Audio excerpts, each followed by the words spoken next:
Hello hi ಸ್ನೇಹಿತರೆ, welcome back to master your trade. ನಾನು Kumar. So ನನ್ನ ಚಾನಲ್ ಬಂದು master your trade in Kannada ಅಂತೇಳಿ.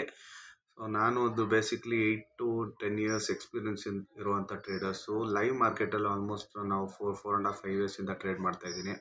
ಸೊ ನನ್ನದೇ ಆದ ಫ್ಯೂ ಸ್ಟ್ರಾಟಜೀಸ್ ಇದೆ, ವೆರಿ ಸಿಂಪಲ್ ಸ್ಟ್ರಾಟಜೀಸು. ನಾನು ಏನು 8 to 12 years over all stock ಮಾರ್ಕೆಟಲ್ಲಿ ತೊಡಗಿಸ್ಕೊಂಡಿದ್ದೀನಿ. ಸೊ ಇದರಿಂದ ನಾನು ಏನಂದರೆ ನನ್ನದೇ ಆದ ಸ್ಟ್ರಾಟಜಿ ನಾನು ಬಿಲ್ಡ್ ಮಾಡ್ಕೊಂಡಿದ್ದೀನಿ. ಸೊ ಅದು ಯಾಕೆಂದರೆ ಇಲ್ಲಿ ಟ್ರೇಡಿಂಗ್ ಅನ್ನೋದು ಯಾವ ಥರ ಅಂದರೆ ಪ್ರತಿಯೊಬ್ಬರದ್ದು ಅವ್ರದ್ದೇ ಆದ ಸ್ಟ್ರಾಟಜೀಸ್ ಇರುತ್ತೆ, ಅವ್ರ ಕಂಫರ್ಟ್ಸ್ ಅವ್ರ ಆ ಥರ ಇರುತ್ತೆ. ಸೊ ಅದೇ ಥರ ನಾನು ಕೂಡ ನನ್ನದೇ ಹೋದ ಒಂದು ಸ್ಟ್ರಾಟಜಿ ಇದೆ. ಸ್ಟ್ರಾಟಜಿ ಅಂದಿದ ತಕ್ಷಣ ತಲೆ ಕೆಡ್ಸ್ಕೊಳೋದು ಏನು ಬೇಕಾಗಿಲ್ಲ, ವೆರಿ ಸಿಂಪಲ್ ಆಗಿರುತ್ತೆ. ಸೊ ಬಿಕಾಸ್ ಟ್ರೇಡಿಂಗ್ ಅನ್ನೋದು ಆಲ್ಮೋಸ್ಟ್ ಒಂದು 20% ಅಷ್ಟೇ ಸ್ಟ್ರಾಟಜಿ, ರಿಮೈನಿಂಗ್ 80% ಎಲ್ಲ ನಿಮ್ಮ mind set. So mind set ತುಂಬ ಸ್ಟ್ರಾಂಗ್. ಮೈಂಡ್ ಸೆಟ್ ಯಾವ ಥರ ಸ್ಟ್ರಾಂಗ್ ಆಗುತ್ತೆ, ಎಲ್ಲರೂ ಹೇಳ್ತಾರೆ ಮೈಂಡ್ ಸೆಟ್ ಸ್ಟ್ರಾಂಗ್ ಆಗಲಿ ಅಂತ. ಬಟ್ ಮೈಂಡ್ ಸೆಟ್ ಯಾವ ಥರ ಸ್ಟ್ರಾಂಗ್ ಆಗುತ್ತೆ ಅಂದರೆ ನೀವು ಹೋಗ್ತಾ ಎಕ್ಸ್ಪೀರಿಯನ್ಸ್ ತೊಗೊತಾನೆ ನಿಮ್ಮ ಮೈಂಡ್ ಸೆಟ್ ಸ್ಟ್ರಾಂಗ್ ಆಗೋದು. ಯಾರೇ ಹೋಗಿ ನಾನು ಎಲ್ಲ ಸ್ಟ್ರಾಟಜೀಸ್ ಕಲ್ತ್ಬಿಟ್ಟಿದ್ದೀನಿ ಅಂತೇಳಿ ಹೋಗಿ ಡೇ 1 ಪ್ರಾಫಿಟ್ ಮಾಡೋದಿಲ್ಲ. ಸೊ ಎಲ್ಲರಿಗೂ ಕೂಡ ಇಟ್ ವಿಲ್ ಟೇಕ್ ನನ್ನ ಪ್ರಕಾರ 4-5 years ತೊಗೊಳುತ್ತೆ.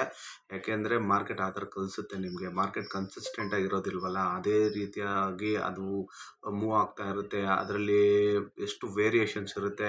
ಡೈಲಿ ಮಾರ್ಕೆಟ್ ಒಂದೇ ಥರ ಬುಲಿಶ್ ಇರೋದಿಲ್ಲ, ಸೈಡ್ ವೇಸ್ ಇರುತ್ತೆ, ಡೌನ್ ಟ್ರೆಂಡಲ್ಲಿರುತ್ತೆ, ಅಪ್ ಟ್ರೆಂಡಲ್ಲಿರುತ್ತೆ, ಕನ್ಸಾಲಿಡೇಟ್ ಆಗ್ತಾ ಇರುತ್ತೆ, ನ್ಯೂಸಸ್ಗೆ ರಿಫ್ಲೆಕ್ಟ್ ಆಗುತ್ತೆ ಮಾರ್ಕೆಟು, ಬ್ಯಾಡ್ ನ್ಯೂಸು, ಗುಡ್ ನ್ಯೂಸು ಇವೆಲ್ಲ ಇರುತ್ತೆ. ಸೊ ಇದು ಎಲ್ಲದರ ಜೊತೆ ನಾವು ಹೊಂದ್ಕೊಂಡು ಹೋಗ್ಬೇಕಾಗುತ್ತೆ. ಸೊ ಈ ಹೊಂದ್ಕೊಂಡು ಹೋಗೋದಕ್ಕೆ ನಾವು ಮಿನಿಮಮ್ ಟೈಮ್ ಕೊಡಲೇಬೇಕು. ಅದು ಮಿನಿಮಮ್ 3-4 years ಬೇಕೇ ಬೇಕು. ನೀವು 3-4 years ಕಲ್ತ್ಕೊಳ್ತಾ ಲಾಸ್ ಮಾಡ್ಕೊತ ಒಂಚೂರು ಪ್ರಾಫಿಟ್ ಮಾಡ್ಕೊತ ಸಸ್ಟೈನ್ ಆಗಿದ್ದೀರಾ ಅಂದ್ರೂ ನೀವು ಒಳ್ಳೆ ಟ್ರೇಡರ್ ಅಂತ ಅರ್ಥ.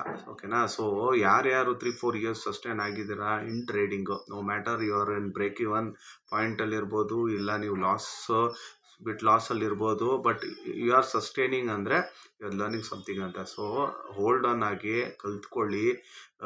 ಅರ್ಧದಲ್ಲೇ ಕೈ ಬಿಟ್ಟು ಹೋಗಬೇಡಿ. ಯಾಕೆಂದರೆ ಲಾಸಸ್ ಇಲ್ಲಿ ಕಾಮನ್ನು.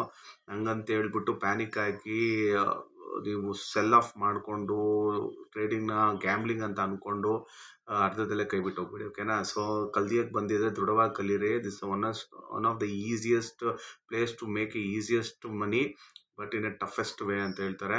ಸೊ ಡೆಫಿನೆಟಾಗಿ ನಿಮ್ಮ ಮನಸ್ಸಲ್ಲಿ ಕಲೀಲೇಬೇಕು ಅಂತಿದ್ರೆ ನೀವು ಕಾಸು ಮಾಡ್ತೀರಾ ಇಲ್ಲಿ, but it will take time.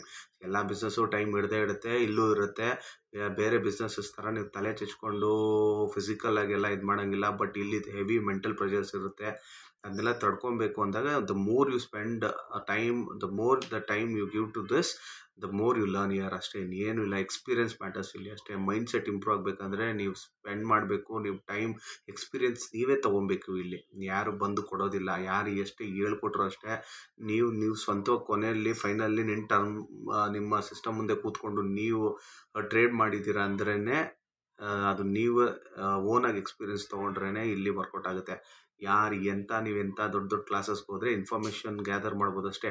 ಆ ಇನ್ಫಾರ್ಮೇಷನ್ನ ಇಂಪ್ಲಿಮೆಂಟ್ ಮಾಡಬೇಕು ಆದರೆ ನೀವೇ ಸ್ಟ್ರಗಲ್ ಮಾಡಬೇಕು. ಇಲ್ಲಿ ನೀವೇ ಕಾಸು ಮಾಡಬೇಕು. ನಿಮ್ಗೆ ನೀವೇ ಕಾಂಪಿಟೇಟರ್. ಇಲ್ಲಿ ಯಾವ ಕಾಂಪಿಟೇಷನ್ ಇಲ್ಲ. ನಿಮ್ಗೆ ನೀವೇ ಕಾಂಪೀಟ್ ಮಾಡಬೇಕಾಗುತ್ತೆ. ನಿಮ್ಮ ಮೈಂಡ್ಗೆ ನೀವೇ ಫೈಟ್ ಮಾಡಬೇಕಾಗುತ್ತೆ. So coming to the point, ಇವಾಗ for examples to start with ಏನಂದರೆ ಯಾವ ಥರ ಸ್ಟಾಕ್ನ ಸೆಲೆಕ್ಟ್ ಮಾಡ್ಕೊಳೋದು ಫಸ್ಟ್ ಆ್ಯಂಡ್ ಫಾರ್ಮೋಸ್ಟ್ ಅಲ್ವಾ. ತುಂಬ ಜನಕ್ಕೆ ಅದು ಕನ್ಫ್ಯೂಷನ್ನು, ಯಾವ ಥರ ಮಾಡೋದು. ಯಾಕೆಂದರೆ ಒಂದು ಸಲ ನೀವು ಸ್ಟಾಕ್ ಸೆಲೆಕ್ಟ್ ಮಾಡ್ತಾ ಇದ್ದೀರಾ ಅಂದರೆ, ನೀವು ಫಾರ್ ಎಕ್ಸಾಂಪಲ್ ಒಂದು ಮೊಬೈಲ್ ತೊಗೊತಾ ಇದ್ರೆ, ಇಲ್ಲ ಒಂದು ಯಾವ ಸೈಟ್ ತೊಗೊತಾ ಇದ್ರೆ, ಇನ್ವೆಸ್ಟ್ಮೆಂಟ್ ಮಾಡ್ತಾಯಿದ್ರೆ ಎಷ್ಟು ರಿಸರ್ಚ್ ಮಾಡ್ತೀರಾ? ಹೋಗಿದ ತಕ್ಷಣ ಸುಮ್ಮನೆ ಯಾರು ಹೇಳಿದ್ರೆ ಅಂತೇಳಿ ಬೈ ಮಾಡಿಬಿಡೋದಿಲ್ಲ, ತಾನೇ ಸೈಟ್ನ ತೊಗೊಂಬಿಡೋದಿಲ್ಲ. ಇಲ್ಲ ಮೊಬೈಲು ಅಷ್ಟೇ, ರಿಸರ್ಚ್ ಎಷ್ಟು R&D ಮಾಡಿದ್ರೆ ತೊಗೊಳೋ ಒಂದು 20,000 ಮೊಬೈಲ್ಗೆ ಎಷ್ಟು ತಿಂಗಳಾಂಗಟ್ಲೆ ನೀವು ರಿಸರ್ಚ್ ಮಾಡಿರ್ತೀರ. ದ ಸೇಮ್ ವೇ ಒಂದು ಸ್ಟಾಕ್ನ ನೀವು ಸೆಲೆಕ್ಟ್ ಮಾಡ್ಕೋಬೇಕಂದ್ರೆ ಅಷ್ಟೊಂದು ರಿಸರ್ಚ್ ಮಾಡಬೇಕಾಗುತ್ತೆ. ಹಾರ್ಡ್ ಆ್ಯಂಡ್ ಮನಿನ ನೀವು ಇದ್ರ ಮೇಲೆ ಇನ್ವೆಸ್ಟ್ ಮಾಡ್ತಾ ಇರ್ತೀರ. ಸೊ ಎಮೋಷನ್ಸ್ನಲ್ಲಿ ತುಂಬ ಅಟ್ಯಾಚ್ ಇರುತ್ತೆ ಇಲ್ಲಿ. ಯಾಕೆಂದರೆ V deal with money. So emotionally ತುಂಬಾ ಕನೆಕ್ಟ್ ಆಗಿರ್ತೀರಿ. ಲಾಸ್ ಆದರೆ ಬೇರೆ ಥರ ಇರುತ್ತೆ ಎಮೋಷನ್ಸು, ಪ್ರಾಫಿಟ್ ಬಂದರೆ ಬೇರೆ ಥರ ಇರುತ್ತೆ ಎಮೋಷನ್ಸು. ಲಾಸ್ ಆದಾಗ ಹೋಲ್ಡ್ ಮಾಡ್ತೀರಿ, ಪ್ರಾಫಿಟ್ ಬರ್ತಾ ಇದ್ದಾಗ ಹೋಲ್ಡ್ ಮಾಡಲ್ಲ. ಸೊ ಇದೆಲ್ಲ ನೀವು ಹೋಗ್ತಾ ಇಂಪ್ರೂವ್ ಮಾಡ್ಕೋಬೇಕು. ಅದು ನಿಮಗೆ ಟ್ರೇಡಿಂಗಿಗೆ ಕಲಿಸುತ್ತೆ. ಅದು ನೀವು ಹೋಗ್ತಾ ಕಲಿಸುತ್ತೆ. ನೀವು ಕಲಿಬೇಕು ಅನ್ನೋದು ನಿಮ್ಮ ಮೈಂಡ್ ಸೆಟ್ಟಲ್ಲಿ ಇರಬೇಕು. ಅದು ಆಟೋಮೆಟಿಕಾಗಿ ನಿಮ್ಗೆ ಕಲಿಸುತ್ತೆ. ಓಕೆನಾ? ಸೊ ಅದು coming to the point, for example ನಾನು ಇಲ್ಲಿ ಬಂದು ನಿಮಗೆ LIC ಹೌಸಿಂಗ್ ಫೈನಾನ್ಸ್ ತೊಗೊಂಡಿದ್ದೀನಿ. ಸೊ ಇದು screener.in ಅಂತೇಳಿ. ಪ್ರತಿಯೊಬ್ಬ ಟ್ರೇಡರು ಈ ಆ್ಯಪ್ ಬಗ್ಗೆ ಗೊತ್ತಿರಬೇಕು. ಗೊತ್ತಿಲ್ಲ ಅಂದರೆ ನೀವು ಇನ್ನೂ ಕರೆಕ್ಟಾಗಿ ಫಂಡಮೆಂಟಲ್ ಅನಾಲಿಸಿಸ್ ಮಾಡ್ತಾ ಇಲ್ಲ ಅಂತ ಅರ್ಥ. ಹಂಗಂತೇಳಿ ಬೇರೆ ಆ್ಯಪ್ಸ್ ಆಗಲಿ ಇದು ಇಂಪಾರ್ಟೆಂಟ್ ವೇಸ್ಟ್ ಅಂತಲ್ಲ, ಬಟ್ ಇದು ಬೆಟರ್. ತುಂಬ most of the traders use ಮಾಡ್ತಾರೆ. ಆಮೇಲೆ you will get great details, in depth details of the any company ಇಲ್ಲಿ. ಯಾಕೆಂದರೆ ನೋಡಿ, for example LIC housing finance limited company ಬಗ್ಗೆ about the company, key points of the company ಹೋಗಿದ್ದೀರಾ ಅಂದರೆ ನೋಡಿ, key ratios of the company, loan book mix, distribution network ಏನೇನಿದೆ ಅವ್ರ company profile ಏನಿದೆ, ಲಿಯಾಬಿಲಿಟೀಸ್ ಏನಿದೆ, digital transformations, focus of the company. So ಇದೆಲ್ಲ idea ಕೊಡುತ್ತೆ. ಹಾಗೆ ಇಲ್ಲಿ ಇಷ್ಟು ಪ್ಯಾರಾಮೀಟರ್ಸ್ಗಳಿದೆ. ಫಾರ್ ಎಕ್ಸಾಂಪಲ್ ನೀವು market cap, current, high low, ROE, ROC, debt, free cash flow, OPM, inventory turn over ratio, price to sales, industrial PE, pledge percentage, PEG ratio, ಇದೇನಪ್ಪ ಈ ಥರ ಎಲ್ಲ ಮಾತಾಡ್ತಾ ಇದ್ದಾನೆ ಅಂತ ಅನ್ಕೋಬೋದು. ಸೊ ಇದೆಲ್ಲ ಪ್ಯಾರಾಮೀಟರ್ಸ್ ಆಫ್ ದ ಕಂಪ್ನಿ. ಇದೆಲ್ಲ ನಿಮ್ಗೆ ಗೊತ್ತಿದೆ ಅಂದ್ರೇ ಇನ್ನೇನು ಔಟ್ ಅದ್ರ ಬಗ್ಗೆ ಗೊತ್ತಿದೆ ಅಂತ ಅರ್ಥ. ಫಾರ್ ಎಕ್ಸಾಂಪಲ್ ನೀವು ಯಾರ್ಯಾರ ಜೊತೆನೂ ಫ್ರೆಂಡ್ಶಿಪ್ ಮಾಡಿಬಿಡಲ್ಲಲ್ವಾ. ಫ್ರೆಂಡ್ಶಿಪ್ ಮಾಡಬೇಕಾದ್ರೂ ನಿಮ್ಗೇನೋ ಒಂದು ಜೆಲ್ಲಾಗಿರಬೇಕು, ಇಲ್ಲ ಅವನ ಬಗ್ಗೆ ನಿಮ್ಗೆ ಚೆನ್ನಾಗಿ ಅರ್ಥ ಮಾಡ್ಕೊಂಡಿರ್ಬೇಕು. ಅದೇ ಸೇಮ್ ವೇ ಒಂದು ಇನ್ವೆಸ್ಟ್ ಮಾಡಬೇಕಾದ್ರೆ ಒಂದು ಸ್ಟಾಕ್ ಬಗ್ಗೆ ಅರ್ಥ ಮಾಡ್ಕೊಂಡಿರಬೇಕು. ಅದರದ್ದು ಬಗ್ಗೆ ಇನ್ ಡೀಟೇಲ್ ಅನಾಟಮಿ ನಿಮಗೆಲ್ಲ ಗೊತ್ತಿರಬೇಕು. ಸೊ ಮುಂದಿನ ದಿನಗಳಲ್ಲಿ ಇನ್ ಡೀಟೇಲಾಗಿ ಒಂದೊಂದ್ರ ಬಗ್ಗೆ ಹೇಳ್ಕೊಡ್ತೀನಿ, ಓಕೆನಾ. ಸೊ ಒಂದು ಬೇಸಿಕ್ ನಾಲೆಜ್ ಕೊಡ್ತಾ ಇದ್ದೀನಿ ನಿಮಗೆ, how to select. Personally I do fundamental analysis and then technical analysis, ಯಾವ ಥರ ಮಾಡ್ತೀನಿ ಅಂತ. ನಾವು ಕಮಿಂಗ್ ಟು ದ ಪಾಯಿಂಟ್. ಇವಾಗ ಫಾರ್ ಎಕ್ಸಾಂಪಲ್ ಇಷ್ಟು ಪ್ಯಾರಾಮೀಟರ್ಸ್ ಚೆಕ್ ಮಾಡಬೇಕಾಗುತ್ತೆ. ನೆಕ್ಸ್ಟ್ ಚಾರ್ಟ್ ಯಾವ ಟ್ರೆಂಡಲ್ಲಿದೆ ಅನ್ನೋದು ವೆರಿ ಇಂಪಾರ್ಟೆಂಟು. ನೀವು ಇನ್ವೆಸ್ಟ್ ಮಾಡ್ತೀರಾ ಅಂದರೆ ಅಪ್ ಟ್ರೆಂಡಲ್ಲಿ, ಡೌನ್ ಟ್ರೆಂಡಲ್ಲಿ, ಸೈಡ್ ವೇಸಲ್ಲಿದೆ. ಆದಷ್ಟು ಡೌನ್ ಟ್ರೆಂಡು ಮತ್ತು ಸೈಡ್ ವೇಸ್ ಸ್ಟಾಕ್ಸ್ನ ಅವಾಯ್ಡ್ ಮಾಡಿ. ಯಾಕೆಂದರೆ ಮೊಮೆಂಟಮ್ ಇರಲ್ಲ. ಮೊಮೆಂಟಮ್ ಅಪ್ ಟ್ರೆಂಡಲ್ಲಿರೋವಂಥ ಸ್ಟಾಕ್ಸಲ್ಲಿ ಜಾಸ್ತಿ ಇರುತ್ತೆ, ಲಿಕ್ವಿಡಿಟಿ ಜಾಸ್ತಿ ಇರುತ್ತೆ. ಸೊ ನೀವು ಸೈಡ್ ವೇಸು, ಡೌನ್ ಟ್ರೆಂಡಲ್ಲಿರೋ ಕೆಳಗೆ ಇದ್ದಾನೆ, ಇಲ್ಲಿಂದ ಮೇಲೆ ಬರ್ತಾನೆ ಅಂದ್ಕೊಂಡು ನೀವು ಡೌನ್ ಟ್ರೆಂಡ್ ಇರೋ ಸ್ಟಾಕ್ಸ್ನ ಹೋದರೆ ಇನ್ನೂ ಡೌನ್ ಹೋಗ್ತಾನೇ ಇರುತ್ತೆ. ಸೊ ಇದೆಲ್ಲ ನೀವು ಕಟ್ ಆಫ್ ಮಾಡಬೇಕು ಒಂದು ಸ್ಟಾಕ್ನ ಸೆಲೆಕ್ಟ್ ಮಾಡಬೇಕಂದ್ರೆ. So coming to the chart should be in the up trend ಇರೋ ಅಂಥ ಸ್ಟಾಕ್ನ ಸೆಲೆಕ್ಟ್ ಮಾಡ್ಕೊಳ್ಳಿ. ಸೊ ನೆಕ್ಸ್ಟ್ ಅನಾಲಿಸಿಸಲ್ಲಿ pros and cons of the company ಕೊಟ್ಟಿರ್ತಾರೆ. ಏನು pros and cons? Stock is trading at 0.9 times it's book value. So ಅದ್ರ book value 0.9 times stock trade ಆಗ್ತದೆ. It's a plus point of the company. What is the book value ಅಂತ ಹೇಳ್ಬೋದು? That is the total assets minus liabilities. So ಇದೇನಿದು total assets minus liabilities ಬಿಟ್ಕೊಂಡಿರೋದೇ book value. So ಆ book value 0.3 times ಜಾಸ್ತಿ ಇದೆ ಅಂತ ಅವ್ರ ಹತ್ರ. ಸೊ ಇದೆಲ್ಲ ಮುಂದಿನ ದಿನ ಹೇಳ್ತೀನಿ, ಬಟ್ ಯಾವ ಥರ ನಾನು ಅನಲೈಸ್ ಮಾಡ್ತೀನಿ ಅಂತ ನಿಮಗೆ ವಿಡಿಯೋ ಹೇಳ್ತಾ ಇದ್ದೀನಿ ಅಷ್ಟೇ. ಸೊ ಬುಕ್ ವ್ಯಾಲ್ಯೂ ಇರುತ್ತೆ. ಸೊ ಕಾನ್ಸ್ ಬಂದು ಕಂಪ್ನಿಯ ಲೋ ಇಂಟ್ರೆಸ್ಟ್ ಕವರೇಜ್ ರೇಷಿಯೋ ಇದೆ. ಇಂಟ್ರೆಸ್ಟ್ನ ಬಡ್ಡಿಗಳನ್ನ ಅವರು ನೀಟಾಗಿ ಪೇ ಮಾಡ್ತಾ ಇರಲ್ಲ, ಅಲ್ಲಿ ಟೈಮ್ಗೆ ಕವರ್ ಮಾಡ್ತಾ ಇರೋದು ತುಂಬ ಲೇಟಾಗಿ ಮಾಡ್ತಾ ಇರ್ತಾರೆ. So that is one of the cons. Company as A poor sales growth ಕಮ್ಮಿ ಇದೆ ಕಂಪ್ನಿದು ಅಂತ 0.75 over the past 5 years compare ಮಾಡಿದ್ರೆ. ಕಂಪ್ನಿ ಮೇಟರ್ ಕ್ಯಾಪಿಟಲ್ ಇಂಟ್ರೆಸ್ಟ್ ಕಾಸ್ಟ್ನ ಜಾಸ್ತಿ ಮಾಡ್ಕೊಂಡಿದ್ದಾರೆ ಅಂತ. ಸೊ ಇದೆಲ್ಲ ಕಾನ್ಸ್ ಆಫ್ ದ ಕಂಪ್ನಿ ಅವ್ರು ಹೇಳ್ತಾರೆ. ನೆಕ್ಸ್ಟ್ ಇಸ್ ಪಿಯರ್ಸಲ್ಲಿ ನೋಡ್ಬೋದು ನೀವು. Related for example LIC housing related to housing finance ಅಲ್ವಾ. ರಿಲೇಟೆಡ್ ಇರೋವಂಥ ಇಂಡಸ್ಟ್ರಿಯಲ್ಲಿ ಇರೋವಂಥ ಕಂಪ್ನಿಗಳಲ್ಲಿ ಜೊತೆ ಅದನ್ನ ಕಂಪೇರ್ ಮಾಡುತ್ತೆ. ಸೊ ಏನೇನು ಕಂಪೇರ್ ಮಾಡಬೇಕು ನಾವು ಇನ್ನೊಂದು ಕಂಪ್ನಿ ಜೊತೆ ಅನ್ನೋದು ನಿಮಗೆ ಗೊತ್ತಿರಬೇಕು. ಈ ಪ್ಯಾರಾಮೀಟರ್ಸ್ ಏನಿದೆ, PE, market cap, PFK score, EVA beta, ROE, ROC for 3 years, PEG ratio, debt, promoters holding, ಇದೆಲ್ಲ ನಾವು ಹಾಕ್ಕೋಬೇಕು ಕಸ್ಟಮಾಗಿ ಇಲ್ಲಿ. ಸೊ ಅದು ಗೊತ್ತಾದರೆ ಈ ಕಂಪ್ನಿ ಬೇರೆ ಕಂಪ್ನಿ ಅದೇ ಸೆಕ್ಟರ್ಕನ್ನ ತುಂಬ ಚೆನ್ನಾಗಿದೆ ಅನ್ನೋದು ನಿಮ್ಗೊಂದು ಐಡಿಯಾ ಬರುತ್ತೆ. ಫಾರ್ ಎಕ್ಸಾಂಪಲ್ ಒಂದು EVA ಬೀಟಾ 12 ಇರಬೇಕು, ಇದು 11 ಇದೆ, ಕಮ್ಮಿ ಇದೆ. So always EVA beta should be less than the median PE. ಇದೆಲ್ಲ ಮೀಡಿಯನ್ ವ್ಯಾಲ್ಯೂ. ಸೊ ಕಮ್ಮಿ ಇರಬೇಕು. ROC, ROE ಲಾಸ್ಟ್ 3 years 9 ಇದೆ, ಇದು ಬಂದು 10 ಇದೆ ನೋಡಿ ಇಲ್ಲಿ, 10 ROC ಎಲ್ಲ. ಸೊ ಇದೆಲ್ಲ ನೋಡಿ 10 ಇದೆ. ಸೊ ಇದೆಲ್ಲ ಬಂದ್ಬಿಟ್ಟು ನಿಮಗೆ ಒಂದು ಐಡಿಯಾ ಕೊಡುತ್ತೆ ಆ ರಿಲೇಟೆಡ್ ಇಂಡಸ್ಟ್ರಿಯಲ್ಲಿ ಇದು ಬೆಸ್ಟಾ ಅಲ್ವಾ ಅನ್ನೋದು. ಸೊ ನೆಕ್ಸ್ಟ್ ಕ್ವಾರ್ಟರ್ಸ್ ಬಂದುಬಿಟ್ರೆ ನೋಡಿ, ಕ್ವಾರ್ಟರ್ಸಲ್ಲಿ ಕ್ವಾರ್ಟರಲ್ ರಿಸಲ್ಟ್ಸ್ ಇರುತ್ತೆ. ರೆವಿನ್ಯೂಸ್ ಆಗಲಿ, ನೆಟ್ ಪ್ರಾಫಿಟ್ಸು ಇನ್ಕ್ರೀಸ್ ಆಗ್ತಾ ಇದೆಯಾ, ಲಾಸ್ಟ್ 3 quartersಲ್ಲಿ ಡಿಕ್ರೀಸ್ ಆಗ್ತಾ ಇದೆ ಅಂತ ಗೊತ್ತೆ. Profit and loss same way. Balance ಶೀಟ್ಸಲ್ಲಿ ಬಾರೋಯಿಂಗ್ಸು ಇದು ಕ್ಯಾಶ್ ಫ್ಲೋ ಅಲ್ಲಿ operating cash flow, investing cash flow, ಆಮೇಲೆ ಫೈನಾನ್ಸಿಂಗ್ ಅಂತ 3 ಥರ ಇರುತ್ತೆ. 3ರಲ್ಲಿ ಆಪರೇಟಿಂಗ್ ಆ್ಯಕ್ಟಿವಿಟೀಸು ಪಾಸಿಟಿವಲ್ಲಿ ಇರಬೇಕು. ಬಟ್ ಫೈನಾನ್ಸಿಂಗ್ ಎಲ್ಲ ನೆಗೆಟಿವ್ ಇರುತ್ತೆ, ಯಾಕಂದ್ರೆ ಇವರೆಲ್ಲ ಕಾಸು ಬಾರೋಯಿಂಗ್ಸಲ್ಲೇ ಇವ್ರದ್ದು ಬಿಸ್ನೆಸ್ ನಡೆಯೋದು, ಕೊಡೋದ್ರಲ್ಲೇ. So investors very important. Promoters ಎಷ್ಟು ಜನ ಇದ್ದಾರೆ, FIs ಎಷ್ಟು ಜನ ಇದ್ದಾರೆ, DIs ಎಷ್ಟು ಜನ ಇದ್ದಾರೆ ಕಂಪ್ನಿಯಲ್ಲಿ ಅನ್ನೋದು ಒಂದು ಐಡಿಯಾ ಸಿಗುತ್ತೆ ನಮಗೆ. ಸೊ ಲಾಸ್ಟ್ 3 ಕ್ವಾರ್ಟರ್ಸಲ್ಲಿ ಪ್ರಮೋಟರ್ಸ್ ಜಾಸ್ತಿ ಆಗಿದ್ದರೆ ಎಲ್ಲ ಇನ್ಫ್ಯಾಕ್ಟ್ ಪ್ರಮೋಟರ್ಸು ಬ್ಯಾಲೆನ್ಸ್ ಶೀಟಲ್ಲಿ ಪ್ರಾಫಿಟ್ಸು, ಸೇಲ್ಸು ಎಲ್ಲ ಜಾಸ್ತಿ ಆಗಬೇಕು ಒಂದು ಕಂಪ್ನಿಗೆ, ಅದ್ರ ಜೊತೆಗೆ ಪ್ರಾಫಿಟ್ಸು ಜಾಸ್ತಿ ಆಗಬೇಕು ಅದ್ರ ಕಂಪ್ನಿಗೆ. ಸೊ ಈ ಪ್ಯಾರಾಮೀಟರ್ಸ್ನ ಒಂದು ತಿಳ್ಕೊಬೇಕು ನೀವು ಕಂಪೇರ್ ಮಾಡಿ. ಸೊ ಇದೆಲ್ಲ ಆದಮೇಲೆ ಫೈನಲಿ ಇಲ್ಲಿ ಕಾಲ್ಸ್ ಅಂತ ಇರುತ್ತೆ.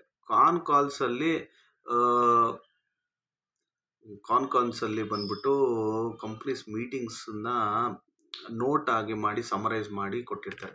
ಫಾರ್ ಎಕ್ಸಾಂಪಲ್ ನೋಡಿ, ಇವಾಗ ಇದು ಬಂದು Call of May 25. So last ಮಂತಲ್ಲಿ ಮಾಡಿರೋಂಥ ಮೀಟಿಂಗ್ದು ಒಂದು ಸಮರಿ. ಸೊ ಕಂಪ್ನಿದು ವಿಷನ್ ಏನಿದೆ, ನೆಕ್ಸ್ಟ್ ಕಮಿಂಗ್ 6 months 1 year ಈ ಥರ ಡಿಸೈಡ್ ಮಾಡಿರ್ತಾರಲ್ಲಿ. ಆಮೇಲೆ ಅವರು ಆನ್ ರೆಕಾರ್ಡ್ಸ್ ಹಾಕ್ತಾರೆ, ಏನೇನು ಪ್ರಾಫಿಟ್ ಆಗಿದೆ, ಎಷ್ಟೆಷ್ಟು ಪ್ರಾಫಿಟ್ ಆಗಿದೆ ಅನ್ನೋದು, ಟೋಟಲ್ ರೆವಿನ್ಯೂಸ್ ಎಷ್ಟಾಗಿದೆ, PAT ಎಷ್ಟಿದೆ, EV EBITDA ಎಷ್ಟಾಗಿದೆ, ಸೊ ನೆಕ್ಸ್ಟ್ ಫ್ಯೂಚರ್ ಪ್ಲ್ಯಾನ್ಸು, ಇವೆಲ್ಲ ಎಕ್ಸ್ಪ್ಯಾನ್ಷನ್ಸು, ಕ್ಯಾಪೆಕ್ಸ್ ಎಕ್ಸ್ಪ್ಯಾನ್ಷನ್ಸ್ ಏನೇ ಇದ್ರು ಫ್ಯೂಚರ್, ಇದೆಲ್ಲದರ ಬಗ್ಗೆ ಕಾಲಲ್ಲಿ ಇರುತ್ತೆ. ಇದು ವೆರಿ ಇಂಪಾರ್ಟೆಂಟ್. ಎವ್ರಿ ಮಂತ್ ಬರ್ತಾ ಇದೆ, every month you should read, then you will get an confidence over the company. ಈ ಥರ ಮಾಡ್ತಾ ಇದೆ ಕಂಪ್ನಿ, ಈ ಥರ ವಿಷನ್ ಇದೆ ಕಂಪ್ನಿ ಅನ್ನೋದು. ಸೊ ಇದು entirely related to screener. So ಇಷ್ಟೊಂದು ಅನಲೈಸಿಸ್ ಮಾಡಿದ್ರೆ ನೀವು ಡೆಫಿನೆಟ್ಟಾಗಿ ಅಟ್ಲೀಸ್ಟ್ ನಿಮಗೆ ಇದ್ರ ಕಂಪ್ನಿ ಬಗ್ಗೆ ಇರೋ ಅಂಥ ಕಾನ್ಫಿಡೆನ್ಸ್ ಬರೋಕ್ಕೆ ಸ್ಟಾರ್ಟ್ ಆಗುತ್ತೆ. ಅದ್ರ ಬಗ್ಗೆ ಈ ಥರ ಇದೆ ಕಂಪ್ನಿ, ಈ ಥರ ಫ್ಯೂಚರ್ ಈ ಥರ ಇದೆ ಕಂಪ್ನಿ, ಕಂಪ್ನಿ ಇಷ್ಟು ಪ್ರಾಫಿಟ್ ಮಾಡ್ತಾ ಇದೆ, ಇಲ್ಲಾಂದರೆ ಕಂಪ್ನಿ ಇಷ್ಟು ಲಾಸಲ್ಲಿದೆ. ಸೊ ಇದೆಲ್ಲ ಐಡಿಯಾ ಬರೋಕ್ಕೆ ಸ್ಟಾರ್ಟ್ ಆಗುತ್ತೆ. ಇನ್ಫ್ಯಾಕ್ಟ್ ನಿಮಗೆ ಕಾನ್ಫಿಡೆನ್ಸ್ ಬರುತ್ತೆ ಹೋಲ್ಡ್ ಮಾಡೋದಕ್ಕೆ. ನೀವು ಇನ್ವೆಸ್ಟ್ ಮಾಡಿದರೆ, ಇಲ್ಲ ಇನ್ವೆಸ್ಟ್ ಮಾಡಿಬಿಟ್ಟು ಕಂಪ್ನಿ ಚೆನ್ನಾಗಿಲ್ಲ ಅಂತ, ಚೆನ್ನಾಗಿ ಪರ್ಫಾರ್ಮ್ ಆಗ್ತಾ ಇಲ್ಲ ಅಂದರೆ ನಿಮ್ಗೊಂದು ಐಡಿಯಾ ಬರುತ್ತೆ ಯಾವಾಗ ಎಕ್ಸಿಟ್ ಆಗಬೇಕು ಅನ್ನೋದು. ಸೊ ಇದು ಫಂಡಮೆಂಟಲ್. ಸೊ ನೆಕ್ಸ್ಟ್ ಇದರಲ್ಲಿ ನೀವು ಫಿಲ್ಟರ್ ಮಾಡಿಕೊಂಡು ನೆಕ್ಸ್ಟ್ ಬರಬೇಕಾಗಿರೋದು ಟ್ರೇಡಿಂಗ್ ವ್ಯೂಗೆ. ಇದೆಲ್ಲರಿಗೂ ಗೊತ್ತೇ ಇರುತ್ತೆ, ಇದು mother of all the chat apps ಅಂತ ಹೇಳ್ಬೋದು. ಸೊ ಇದರಲ್ಲಿ ಕೂಡ ನೀವು ಬಂದು ದ ಸೇಮ್ ವೇ ಅನಾಲಿಸಿಸ್ ಮಾಡ್ಕೋಬೋದು. ಚಾರ್ಟ್ ಪ್ಯಾಟ್ರನ್ಸ್ಗಳು ನೋಡಿಕೊಂಡು ಯಾವ ಪೊಸಿಷನಲ್ಲಿ ಇದೆ ಏನೇಳಿ ಒಂದು ಸ್ಟಾಕ್ ಅನ್ನೋದನ್ನ ನಿಮಗೆ ಗೊತ್ತಾಗುತ್ತೆ. For example LIC housing,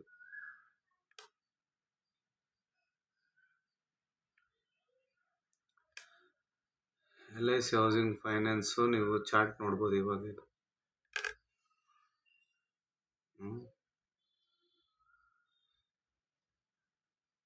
LIC housing finance chart ನೋಡ್ಬಿಟ್ರೆ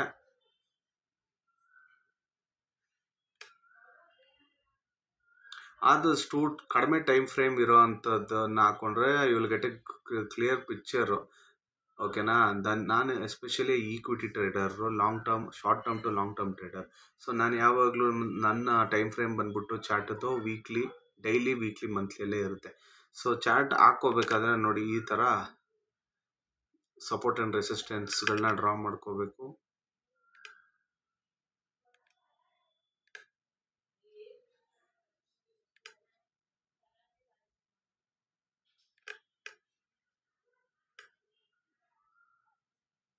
ಈಗ ನೋಡ್ಬೋದು ಎಲ್ಲಿ ಟ್ರೇಡ್ ಆಗ್ತಾ ಇದೆ, ಇದೇನಪ್ಪ ಈ ಥರ ಟ್ರೇಡ್ ಲೈನ್ ಆಗ್ತಾವನೆ ಅಂತ ಅನ್ಕೋಬೋದು ನೀವು. is all the experience you will get once you start learning, once you start drawing charts. ಅದೇ ಎಷ್ಟು ಬೇಗ ಡ್ರಾ ಮಾಡುತ್ತೆ, ಸಪೋರ್ಟ್, ರೆಸಿಸ್ಟೆನ್ಸು, ಟ್ರೆಂಡ್ ಲೈನ್ಸ್ ಎಲ್ಲ. ಸೊ ಇವಾಗ ಕ್ಲಿಯರ್ ಪಿಕ್ಚರ್ ಸಿಗುತ್ತೆ ಎಲ್ಲಿಂದ ಎಲ್ಲಿ ನೆಕ್ಸ್ಟ್ ಟಾರ್ಗೆಟ್ ಇದೆ LIC ಹೌಸಿಂಗ್ದು ಅಂತ. ಫಾರ್ ಎಕ್ಸಾಂಪಲ್ ನೋಡ್ಬೋದು, ಈ ಪ್ಯಾಟ್ರನ್ನಲ್ಲೇ ಮೂವ್ ಆಗ್ತಾ ಇದೆಯಾ, ಈ ಚಾನಲಲ್ಲೇ ಮೂವ್ ಆಗ್ತಾ ಇದೆ. ಇವಾಗ 613 ಆ್ಯಂಡ್ 613 ಇದೆ. ಇಲ್ಲಿಂದ ಮುಂದಿನ ದಿನಗಳಲ್ಲಿ ಬುಲಿಶ್ ಇದ್ರೆ ತೊಂದರೆ ಇಲ್ಲ, but good entry would be somewhere around 560 ಬಂದರೆ ಒಳ್ಳೆ ಸಪೋರ್ಟ್ ಹತ್ರ ಎಂಟ್ರಿ ಸಿಗುತ್ತೆ. And the target will be up to 800. So this is how you draw the support resistance and the channel. This is how you analyze the chart especially. So ನಾನು ಯಾಕೆ ಇಷ್ಟು ಬೇಗ ಬಂದಿದ್ದೀನಿ, ಅಷ್ಟೊಂದು ಚಾರ್ಟ್ ಡ್ರಾ ಮಾಡಿದ್ದೀನಿ, ಅಷ್ಟು experience ತಗೊಂಡಿದ್ದೀನಿ. ಯಾಕಂದರೆ ನೀವು ಟೈಮ್ ಇದ್ದಾಗ ಎಲ್ಲ ಕಂಪ್ನಿ ಚಾರ್ಟ್ಸ್ನ ಹಾಕ್ಕೊಳ್ಳಿ, ಡ್ರಾ ಮಾಡಿ ಗೊತ್ತಾಗುತ್ತೆ ಎಲ್ಲಿ ಸಪೋರ್ಟಿಗೆ ಡ್ರಾ ಮಾಡಬೇಕು, ಎಲ್ಲಿ ರೆಸಿಸ್ಟೆನ್ಸ್. ಅದು ಹೋಗ್ತಾ ಹೋಗ್ತಾ ನೀವು ಡ್ರಾ ಮಾಡ್ತಾ ಬರುತ್ತೆ. ಸೊ ನೆಕ್ಸ್ಟ್ ದಿನಗಳಲ್ಲಿ ನಾನು ನಿಮಗೆ ಹೇಳ್ಕೊಡ್ತೀನಿ ಯಾವ ಥರ ಡ್ರಾ ಮಾಡಬೇಕು, ಯಾವ ಪಾಯಿಂಟ್ಸ್ನ ತೊಗೋಬೇಕು ಡ್ರಾ ಮಾಡೋದಕ್ಕೆ ಅನ್ನೋದೆಲ್ಲ ನಿಮಗೆ ನೆಕ್ಸ್ಟ್ ಡೇಸಲ್ಲಿ, ಕಮಿಂಗ್ ಡೇಸಲ್ಲಿ ಟೆಕ್ನಿಕಲ್ ಆ್ಯಸ್ ವೆಲ್ ಫಂಡಮೆಂಟಲ್ಸ್ಗಳನ್ನ ತೋರಿಸಿದ್ದೀನಿ. ಮತ್ತು ಇನ್ ಡೀಟೇಲ್ ಆ ಪ್ಯಾರಾಮೀಟರ್ಸ್ ಬಗ್ಗೆ ಹೇಳ್ಕೊಡ್ತೀನಿ, ಒಂದೊಂದು ಏನು ಅಂತ. ಆರ್ ಒ ಇ ಅಂದ್ರೇನು, ಆರ್ ಒ ಸಿ ಅಂದ್ರೇನು, ಪೆಗ್ ರೇಷಿಯೋ ಅಂದ್ರೇನು, ಇನ್ವೆಂಟ್ರಿ ಟರ್ನ್ ಓವರ್ ಅಂದರೆ ಏನು, ಅದರಲ್ಲಿ ಯಾವ್ದು ತುಂಬ ಇಂಪಾರ್ಟೆಂಟು ಒಂದೊಂದು ಟರ್ಮ್ಸ್ ಇದೆ, ಪ್ಯಾರಾಮೀಟರ್ಸ್ ಇದೆ, ಯಾವ್ದನ್ನ ನೋಡಲೇಬೇಕು ನೀವು ಅನ್ನೋದೆಲ್ಲ ಹೇಳ್ಕೊಡ್ತೀನಿ. ಹಾಗೆ ಟೆಕ್ನಿಕಲ್ನಾಗ ಕೂಡ ಇವಾಗ ಯಾವ ಥರ ನಾನು ಡ್ರಾ ಮಾಡಿದೆ, ಸೊ ಯಾವ ಥರ ಡ್ರಾ ಮಾಡಿದ್ದೀನಿ, ನೀವು ಆ ಥರ ಎಲ್ಲ ಕಲ್ತ್ಕೋಬೋದು ಅನ್ನೋದು ನೋಡಿ. ಈ ಥರ ಇಲ್ಲಿಂದ ಅಲ್ಲಿ ಹೋಗುತ್ತೆ ಅನ್ನೋದು ಒಂದು probability. So trading is all about probability. ಯಾವುದು ಪರ್ಫೆಕ್ಷನ್ ಇಲ್ಲ ಇಲ್ಲಿ. ಹೋಗುತ್ತೆ ಅನ್ನೋದೇನು ಇಲ್ಲ ಇಲ್ಲಿ.